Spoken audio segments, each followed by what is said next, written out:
A lot of people think the market slows down in the fall, but the truth is homes are still selling. We're selling homes every day in this market, right? And most people think that after summer, we tend to slow down, and if we're planning to sell our home, we're going to wait until the next spring. And that's just not the case right now. Now, does it look differently in the fall? And does it look differently in the winter? Yes. And so we're going to talk today about why pricing your home correctly and what the strategy behind that is the key to getting your home sold in this market and maximizing the value for that home, right? So when we look at the fall, generally speaking, does home buyer activity slow down slightly? Yes. So usually what you end up getting is in the spring market, in the summer market, there are a million home buyers out there, right? Everyone is out looking. That's the home buying season. However, when you start to get into September, October, November, really the buyers that are out there are the ones that are actually serious. And so yes, you may get less showings, you may get less saves online, you may get less activity online, but generally speaking, the people who are coming there are serious. They've got to move for some reason: a divorce, a death, a downsize, a surgery, something that makes them want to move. And really timing and waiting for, we're a school district driven area, so timing and things like that don't necessarily matter as much as if you have kids in school and you're trying to move in those summer months. So when we look at the fall market, it's active, yet it's different. And so typically speaking, the last 3-4 years in our home selling market, we're generally looking at sold data. And so when an appraiser goes out to appraise a property, they're looking at ideally the last 6 months worth of sales within a mile or a half a mile or a quarter mile in the same general school district or area or location as the subject property. So that comparable sale data is what they go based off of to create an appraised value, right? And so generally speaking, the last 3, 4, 5 years, ever since 2020, we have been looking at, okay, what do we have as far as the comparable sales data is concerned? And then how aggressive can we get with our pricing around that, okay? So let's say something's appraising, or the comps are saying that everything's selling in that 475 range. The conversations that we have been having over the last 4 or 5 years is, can we push that to 499.9? If there isn't any active competition, could we maybe even put it at 525 if we have a little bit of time? And this is where we talk through pricing strategy with all of our sellers. But maybe we list it a little bit higher and we try to get offers, or we list it just under that 500 mark. Generally speaking, we want to stay in these brackets. $50,000 brackets, $25,000 brackets. We want to stay underneath that in order to get the most competitive price in terms and bid and things like that. So generally, we have been looking at the last 4 or 5 years, the sold data. However, as this market starts to slow down, and we're seeing a slowdown in our market right now, we're seeing homes sit on the market a little bit longer. The days on market inching up month by month now.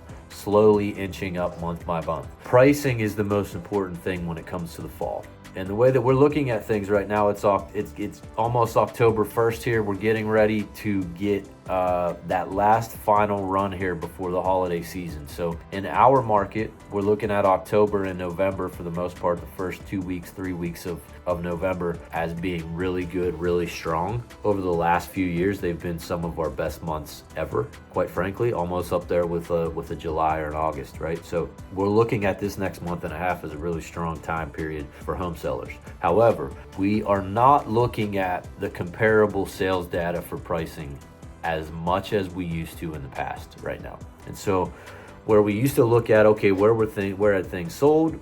Could we legitimize an appraisal if it comes to that? And how much more aggressively can we price this thing? We have to look at sold data just because that's what an appraiser is going to look at. So we're not saying let's not look at the solds in the area. However, the most important 2 things that we're looking at right now in pricing, and this has changed with the market, is we want to look at active competition. How many homes are on the market? Are they in our price range? How do we compare to those? If there are 20 homes on the market, we're getting ready to list a home for $750.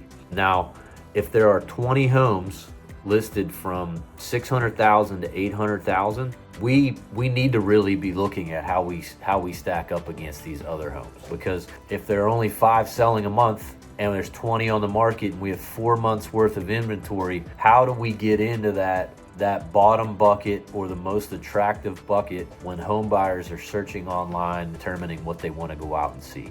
And so we're really looking at active competition right now. We need to price accordingly.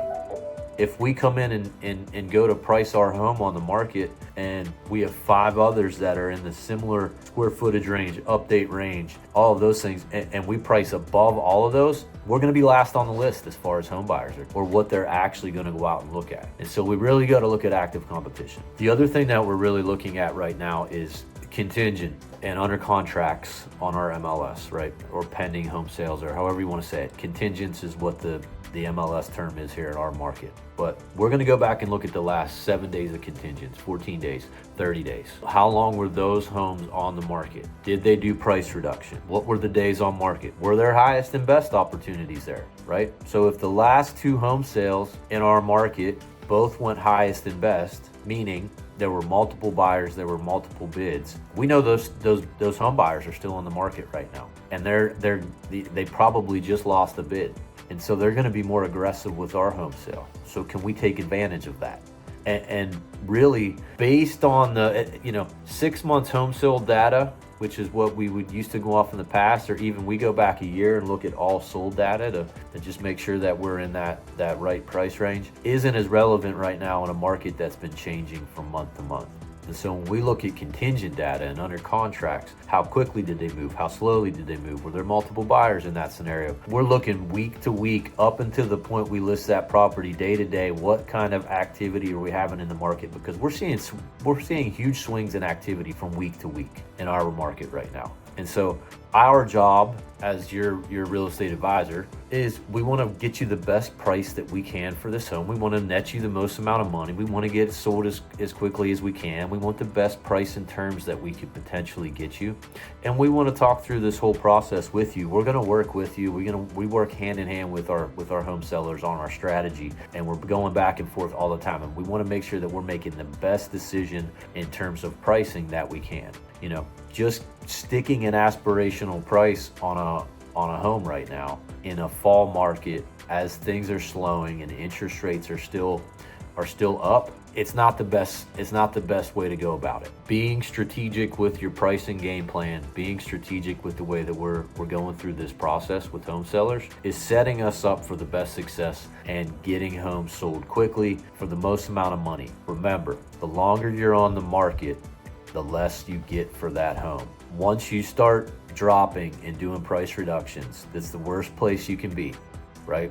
Now all the sharks see blood in the water, and they're coming with low offers, and they're gonna come try to club you over the head with their original offer to see if you'll take it. And people that are fishing now are gonna throw stuff out there. And it's the worst place to be because you've lost a lot of your leverage. And so coming onto the market strong at a reasonable price point, which we all feel like is the best scenario, is going to get us ultimately going to get us the best price, the best terms, and the best situation for you as a home seller in this market. So if there's anything that we can do, if you want to discuss strategy, if you want to talk through things right now, this is the time to do it, because we have a lot of sellers that are on the fence. Do I put it on right now? Do I wait until the spring? What's the spring market gonna bring to us? We don't know. We know what the fall market is right now, and if we need to sell, we want to sell. Let's talk through the home sale strategy that we go through. Let's talk through the pricing strategy. Let's get a good idea where we think this home can sell, and then we go from there. Make the best decision that we can, and we'll work with you now in the fall, or we can work with you in the spring on getting your home sold for the most amount of money. If there's anything that we can do, reach out to us anytime. We're here to help. Matt Durbin team, eXp Realty. Thanks.